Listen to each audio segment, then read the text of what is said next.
माझी आज अशी मागणी आहे की सरकारला जर नैतिकता शाबूत असेल तर या घटनेचा मास्टर माइंड हे बावनकुळे आहेत, ते आता महसूल मंत्री आहेत, ते 2 नंबरचे मंत्री आहेत, ते खोटं बोलतायत सभागृहात आणि प्रचार प्रसार माध्यमापुढे. मी त्यांच्याच भाषणाचे 2 उदाहरणं दिली, एक नाही. आणि त्यांची ऑडिओ क्लिप अवेलेबल आहे त्यांच्या सहभागाची. आणि पूर्ण नियोजनबद्ध पद्धतीने बामसेफ संघटना संपवणे, संभाजी ब्रिगेड, मराठा सेवा संघ, वंचित आणि ज्या ज्या चळवळीतले कार्यकर्ते त्यांना संपवण्याची योजना बनवलेली. आपण पार्टी विथ डिफरन्स म्हणतो. मग पार्टी विथ डिफरन्स बघितलं आणि महाराष्ट्राचं राजकीय जे काही आता वातावरण आहे, जी भीती आहे, राज्यकर्ते आता पक्षांतर करतायत सातत्याने, ते बघतायत. पण सामाजिक कार्यकर्त्यांचा बंदोबस्त करायला लागतो, कारण हे कट्टर असतात विचारांची. यांना आमदारक्या खासदारक्याची भुरळ पडत नाही.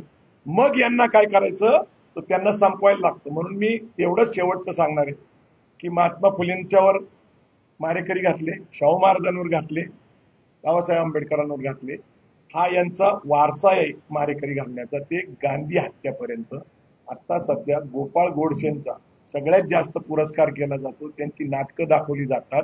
सावरकरांचा ते विषय मांडतात. सावरकरांचं अर्ध आयुष्य स्वातंत्र्याचं आणि त्याच्यानंतर त्याच्याबद्दल वाद आहे, मी त्याच्याबद्दल बोलणार नाही.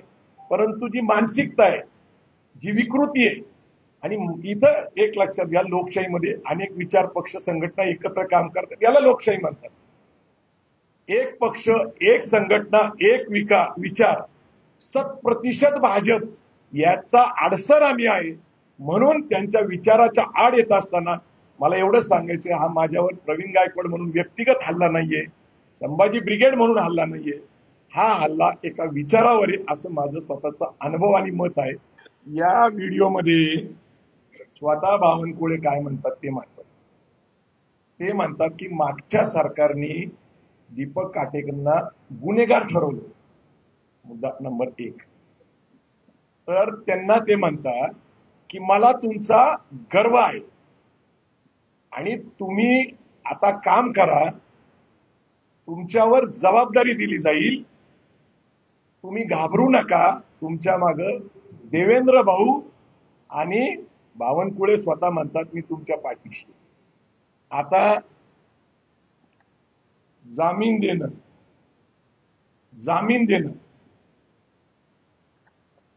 हे मी जे तुम्हाला दाखवतोय हे माझ्याकडे त्यांचा पेपर आहे. एका गुन्हेगाराला जामीन मिळवून देणं, त्याच्यावर गंभीर स्वरूपाचे गुन्हे आहेत, आणि ते दिल्यानंतर त्याला एक टास्क देणे, जिची योजना मी सांगितलं की संघ परिवारामध्ये शिवराय फुले शाहू आंबेडकरांची विचारधारा, राज्यघटनेचे समता, बंधुता, न्याय, तत्व, मानवता, हे जे विषय आहेत हे सगळे आता थांबले पाहिजेत.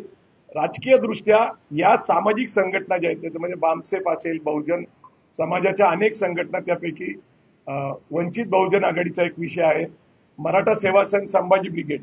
तर गेल्या महिन्यामध्ये अशी मीटिंग झाली होती की यांचा बंदोबस्त केला पाहिजे. मी जे सांगतोय ही न्यायालयाने दिलेली एफआर आहे. आता खरं तर त्यांना आर्म ऍक्ट प्रमाणे जामीन मिळूच शकत नाही. मग जामीन दिला कुणी? आणि ज्या अर्थी स्वतः दीपक काटे हे प्रदेशाध्यक्ष बावनकुळेंना गॉडफादर म्हणतात, त्यांचं संभाषण व्हायरल झालेलं आहे, गॉडफादर म्हणतात.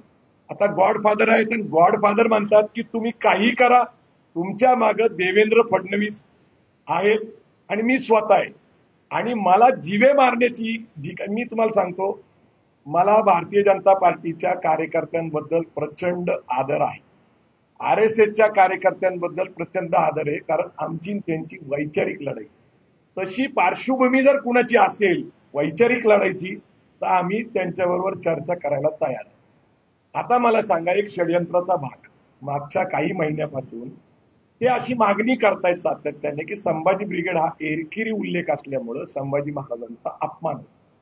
त्यांनी माझ्याशी फोनवर संपर्क साधला तर मी त्यांना कायदेशीर मर्यादा अशा आहेत की ही संघटना, आपल्या धर्मदाय आयुक्त हे जज असतात, लक्षात ठेवा, ही काही साधी व्यक्ती नाही.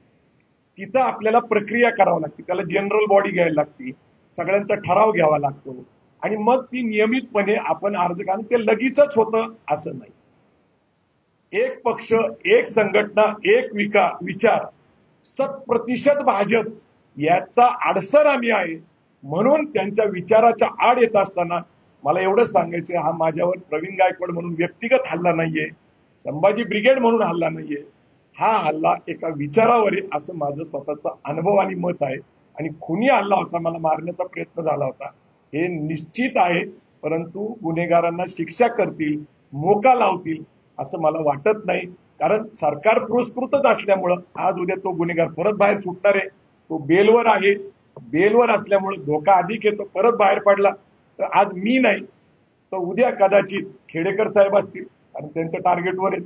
प्रकाश आंबेडकर साहेब आहेत, त्याच्यानंतर वामन विश्राम साहेब आहे, तपास अधिकारी ढाकणे हा बावनकुळे यांचा नातेवाईक आहे अशी माहिती आता आलेली. तपास अधिकारी जो आहे, तर हे सगळं प्री प्लॅन्ड आहे. म्हणजे जो दीपक काटे यांना जे आता जामीन मिळाली, तो आयोग जो आहे ज्याच्याबद्दल मी बोलतोय, योजनाबद्ध पद्धतीने गुन्हेगारांना जेलमधनं बेलवर सोडायचं आणि सामाजिक कार्यकर्त्याची हत्या करायची, याच्यावर आता सगळ्या समाजाने, सगळ्या लोकांनी विचार करायचे. आज माझ्यावर बेतलं, उद्या सामाजिक चळवळीच्या कुठल्याही कार्यकर्त्यावर बेतल, जो राज्यघटनेची भाषा करल, जो फुले शाह आंबेडकरांची भाषा करल. जय जिजाऊ जय शिव. आणि आता एक लक्षात घ्या, त्यांना मी का टार्गेट करावं असं मी म्हणत नाहीये, तर संघ परिवारामध्ये ज्या संघटनेचा बंदोबस्त करावा असं सांगितलं गेलं त्याच्यामध्ये बामसेफ आहे, संभाजी ब्रिगेड आहे, मराठा सेवा संघ आहे, वंचित बहुजन आघाडी आणि सगळ्या, मी काही सगळ्यांची नावं घेत नाही, पण जे लोक पुरोगामी विचाराच्या, फुले शाह आंबेडकरांच्या विचाराचा पुरस्कार करतात त्यांचा बंदोबस्त करावा. माझ्यावर पहिल्यांदा हल्ला झाला आणि मग आमच्या लोकांनी जे काही शोध घेतला, बावनकुळेंचं आणि दीपक काटेंचं नातं अधोरेखित केलं. बावनकुळेंची भाषणं तुमच्याच माध्यमातून आम्ही पाहिलेली आहेत. बावनकुळे ज्या पद्धतीने सांगतात, तू घाबरू नको, मला तुझा गर्व आहे, आणि ते सांगतात की मागच्या सरकारने त्याच्यावर अन्याय केला. आता तुम्ही सांगा, भावाच्या खुनामध्ये त्याला अटक झाली, जेल झाली, याच्यात मागच्या सरकारचं काय कारण आहे? आणि 14 ते 19 कुणाचं सरकार होतं? बावनकुळेंना थोडासा विसर पडलेला दिसतो. मी जे सांगतोय ते गुन्हेगार आणि बावनकुळे यांचं नातं, त्यांना बेलवर सोडणं हे बेकायदेशीर आहे, पण त्यांना बेलवर सोडलं आणि बेलवर सोडल्यानंतर 15 दिवसापूर्वीच ते म्हणतायत की माझी त्याची भेट झाली होती. बावनकुळे स्वतः सांगतात, बावनकुळे सांगतात की ते भाजपचे कार्यकर्ते आहेत, पण भाजपचा हा कार्यक्रम नाही. आता मला सांगा, बेलवर सोडणं, तुम्ही मला सांगा, हिंदी पिक्चर तुम्ही बघितलेले, आपल्याला इथल्या स्टोऱ्या सगळ्यांना माहिती आहे. आता बेलवर सोडणं आणि त्यांनी माझ्यावर हल्ला करणं याचं काही नातं आहे का नाही हे तुम्ही ठरवा. तर तुम्ही अनेक शोधपत्रिका करतात, अनेक आपले पत्रकार शोधपत्रिका करतात, तुम्हीच आमचे सहकारी.